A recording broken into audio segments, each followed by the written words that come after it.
د کوشتېپې کانال ګاونډیان ورخطا کړي.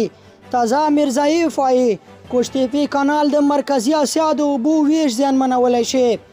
د ازبکستان ولسمشر شوکت میرزایف د مرکزي اسیا هیوادونو سرمشریزه کې د کوشتېپې کانال په اړه اندېښنه ښودلې او ویلي دي چې دا پروژه مرکزي اسیا کې د اوبو ویش زیانمنولی شي.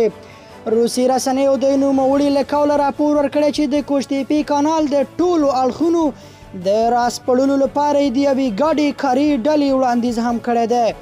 دا په داسې حال کې ده چې د افغانستان سرپرست حکومت د یاد کانال د جوړولو چارو ته زور ورکړی دی. د سرپرست حکومت وینا د کوشتېپې کانال په پروژه کې نږدې 15,500 تنه شپه ورځ په کار بوخت دي.